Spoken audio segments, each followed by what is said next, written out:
Okay sir.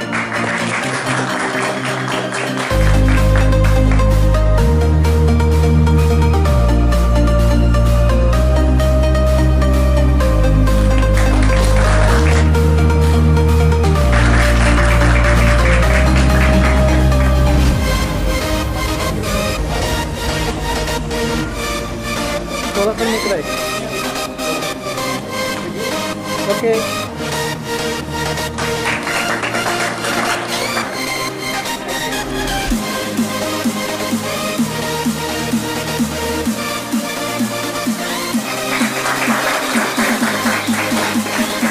राष्ट्रीय परिषदेचे आयोजन केलेले आहे. त्याचा औचित्य साधून महाविद्यालयाच्या वाणिज्य व व्यवस्थापन विभागाने सेल्फी विथ पोस्टर हे हा उपक्रम राबवलेला आहे.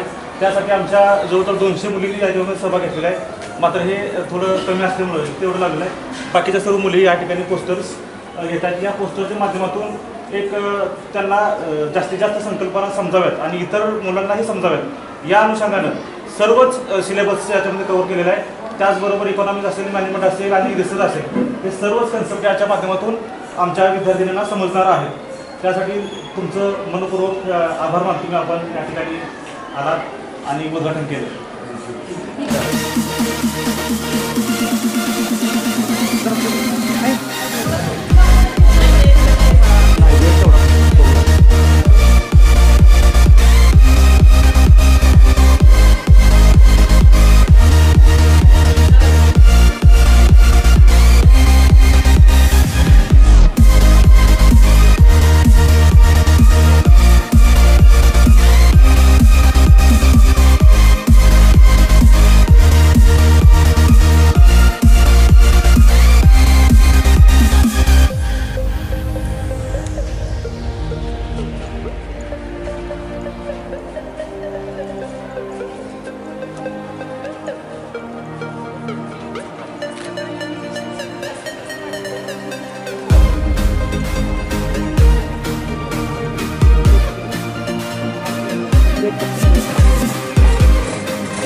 मी म्हणतो तेच खरं असं म्हणणाऱ्यांची जबाब फार वाढत चालते. कुणी कुणाचं ऐकूनच घेत आणि ऐकून घेणं हे महत्वाचं आहे. म्हणजे मी ऐकून घेतो किंवा आम्हाला आमच्या वडिलांनी ऐकून घेण्याची शिकवण दिलेली आहे. ह्याच्या मागचं कारण आहे की त्यांच्यात आपलाही फायदा असतो. ऐकून घेतल्याने आपला खूप फायदा होतो. समर्थ म्हणतात श्रवणे प्रबोध वाढे, श्रवणे प्रज्ञा चढे, श्रवणे विषयांचे ओढे तुटवणी पडती. ऐकून घेतल्याने आपली बुद्धी वाढते, आपली प्रज्ञा वाढते आणि अनेक विषयांबद्दल ओढे ज्याच्याबद्दल आपल्या मनात तिढे गैरसमज असतात ते ऐकून घेतल्याने दूर होतात. म्हणून ऐकून घेण्यामागची भूमिका यासाठीच आहे की त्यात माझाही फायदा असतो. आणि आज इथं बोलण्यासाठी नाही, तसं जमाना बोल घेवड्यांचा आहे. समाजामध्ये जास्त बोलणारे, जास्त जोरजोरात भाषण करणाऱ्यांना जास्त किंमत असते, ऐकणाऱ्यांना किंमत नसते. परंतु आपण ऐकण्याच्या गुणांचं कौतुक करून इथं त्याचं कौतुक केलं, याबद्दल मी आपला आभारी आहे, खूप खूप आभारी आहे. आणि आजचा जो हे कॉन्फरन्स होत आहे त्याबद्दलही अशीच मतमतांतर आहे. Sustainable development in business, commerce and management आणि शाश्वत विकास एका बाजूला, पर्यावरण एका बाजूला,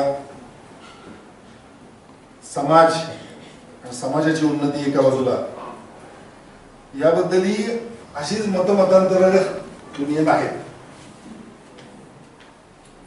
मी आज सकाळी घरून निघालो आणि जॅकेट घालून निघालो, वुलन जॅकेट आहे म्हटल्यानंतर वडिलांनी म्हणजे साहेबांनी मला म्हणलं, अरे वुलन जॅकेट घेऊन निघाला, ऑलरेडी एवढं उकळायला लागलेलं आहे, माग चालू आहे आणि फाल्गुन व्हायचा आहे, मग होळी, मग खरं तर गुढीपाडव्यापासून उकळायला किंवा गरमीला चालू होण्याची परंपरा आपण पाहतो. म्हणजे थंडीभर आपल्याला जी ऊब दिली त्या शेकोटीला पुरणपोळी घालायची, होळी करायची, मग त्याच्यानंतर उन्हाळा चालू होतो. अजून महिना आहे, परंतु आता टेम्परेचर 35 डिग्री 38 डिग्री आपण टीव्हीवर पाहतोय. महिनाभर आधी क्लायमॅटिक पॅटर्न चेंज झालेला आहे. महिनाभर आधी म्हणजे काय असं फार वाटणार नाही आपल्याला ऐकलं, पण 12 महिन्यातला एक महिना अलीकडे, त्यामध्ये पर्सेंटेज काढले तर 8.03%, 8.33% अलीकडे सरकलेलं आहे. आपण पाहतोय की प्रत्येक जण आपण चर्चेत बोलताना हे बोलतो, काय उकळायला लागलो, काय गरम होतं, आमच्या वेळी असं नव्हतं, 20 वर्षापूर्वी असं नव्हतं. हे प्रत्येक जण बोलतो की कधी सातारचं टेम्परेचर तर 30च्या वर जायचंच नाही, 35च्या वर जातच नव्हतं. पुणेकर मंडळी म्हणतात थंड हवेचं ठिकाण असं पुणे होतं, 35 डिग्रीला टच झालं तर लगेच पाऊस पडायचा. आमच्या लहानपणी फॅनच आम्ही पाहिला नाही वगैरे वगैरे असं म्हणतात. परंतु तरी सुद्धा आता एसी लावून बसायची वेळ येते आणि तो एसी लावल्यामुळे मग किती इलेक्ट्रिसिटी जळते आणि ती इलेक्ट्रिसिटी निर्माण करण्यासाठी किती कोळसा जळतो आणि आपण त्यामुळे अजून तापमान किती वाढवतोय याचा मात्र कोणालाही घेणं देणं नाही.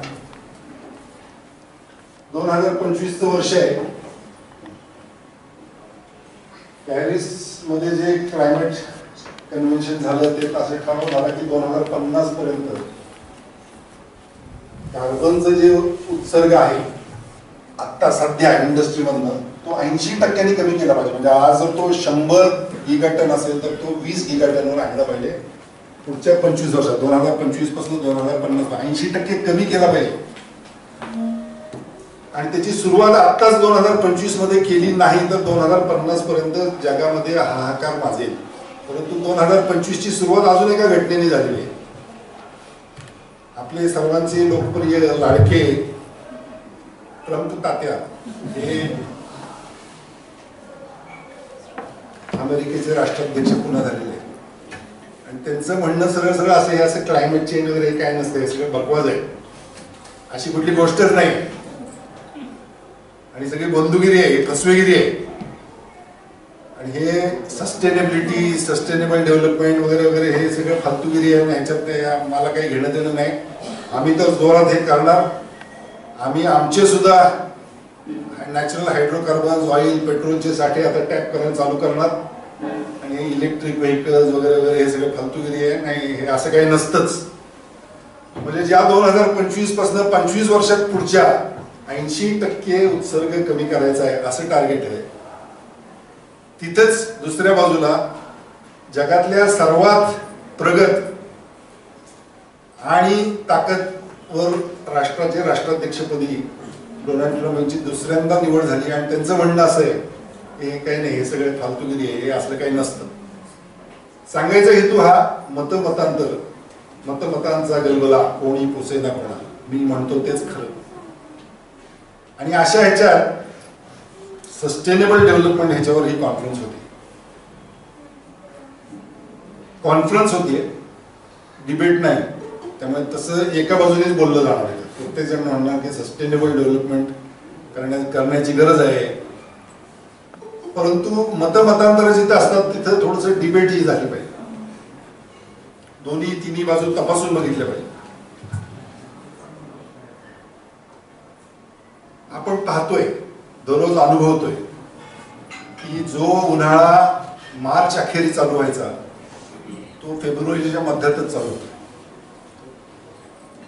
आपण पाहतोय, टीव्हीवर पाहतोय, पेपरमध्ये वाचतोय की मालदीव्स नावाचं राष्ट्र भारताच्या जवळ आहे, लक्षद्वीपच्या थोडं खाली आहे दक्षिणेला.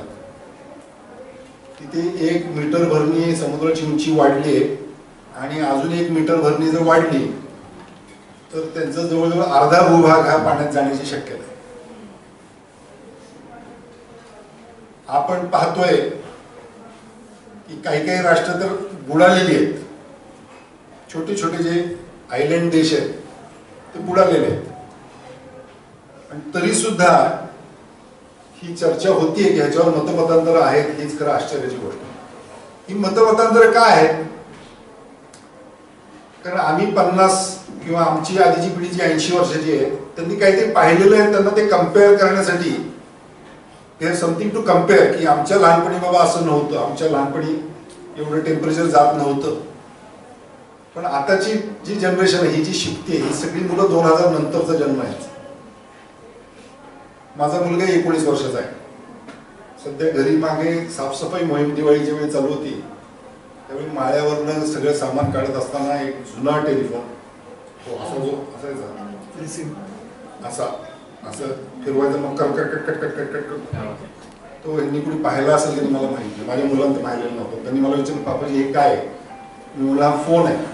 म्हणजे पण हा कसा चालतो? म्हणजे त्याच्यानंतर ते बटनांचा फोन आला, त्याच्यानंतर मोबाईल आला. ही मोबाईलवर मोठी झालेली पिढी आहे. असंही नावाचं कुठलं गॅजेट असतं की ते आणि असा फोन लागायचा फिरवून हे सुद्धा ज्यांना माहित नाही ती ही पिढी. त्यामुळे ह्यांना मागचं कम्पेअर करायला काही बेस लाईन किंवा रेफरन्सच नाही. फेब्रुवारीमध्ये उकडायला लागतं हे ह्यांनी जन्मापासून जवळजवळ बघत आले. त्यामुळे ह्यांना काही त्यात नवल वाटत नाही किंवा वेगळं काही वाटत नाही. त्यात ट्रम्प सारखे जागतिक पातळीचे लीडर जेव्हा सांगतात हे सगळं बकवास असतं, असं काही नसतंच क्लायमेट चेंज वगैरे, त्यावेळी सुद्धा यातले अर्धे तरी म्हणत असणार खरंच आहे हे सगळं थोतांड आहे. आणि त्यामुळं अशा कॉन्फरन्सेस होणं आणि त्यामध्ये ह्या मुलांचा सहभाग असणं आणि हे समजून घेणं नक्की बाजू काय आहे हे सुद्धा तितकंच गरजेचं आहे. ॲटली म्हणजे हे होऊ शकतं जर आपण लक्ष दिलं नाही तर 2050 पर्यंत होऊ शकतं. आणि त्यामुळं आता जरी पर्जन्याचा काळ असला तरी सुद्धा आपल्याला त्याच्या आधारे हे आयुष्यभर टिकून राहील अशा आश्वस्त भावनेत राहून चालणार नाही. सो आज आपला टायटल आहे sustainable development in management. Clear everybody, all the students? Now we have seen what is sustainable development. Okay, next slide please. मी जे तुम्हाला सांगितलं तेच स्लाइड वरती लिहिलेलं आहे.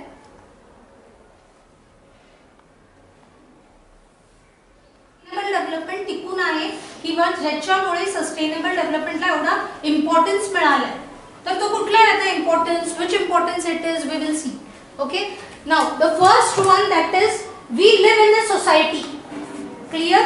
आज सपोज एखादा मुलगा मला आवडला, मी आईला जाऊन सांगितलं असं असं आहे, आई 2 थोबाडीत वाजवे आणि म्हणे लोक काय म्हणतील, राईट? हे उत्तर येतं की नाहीये? सो कोण आलं मध्ये? सोसायटी. कोण आलं मध्ये? सोसायटी. ओके, नेक्स्ट मी आईला जाऊन म्हटलं मला आता US ला ट्रिपला जायचंय. आई 2 थोबाडीत मारेल आणि म्हणेल तुझं पांघरून बघून पाय पसरायचं, राईट? म्हणजे काय आलं मध्ये? काय आलं मध्ये? मनी आलं ना. म्हणजे आपण बाबांच्या इन्कम प्रमाणे आपल्या आवडीनिवडी किंवा आपल्या गरजा वाढवतो, right? So that comes to economic part. कळलं? इकॉनॉमिक म्हणजे पैशांचा खेळ. कोणतरी बायर असेल, कोणतरी सेलर असेल, कोणतरी सप्लायर असेल, कोणतर कंझ्युमर असेल, कोणतर कस्टमर असेल, राईट? सो इकॉनॉमिक्स आलं मध्ये. And the last one that is आपण जगतो कशामुळे? We are living right now with one of the very natural resources. काय आहे तो natural resources? Very good, that is oxygen. Oxygen कुठून मिळतं तुम्हाला? Air, nature. म्हणजे कोण आलं रिलेटेड? कोण आलं? एन्व्हायरमेंट आलं. आता कळलं सस्टेनेबल डेव्हलपमेंट का या 3 डायमेन्शन्सला कनेक्टेड आहे?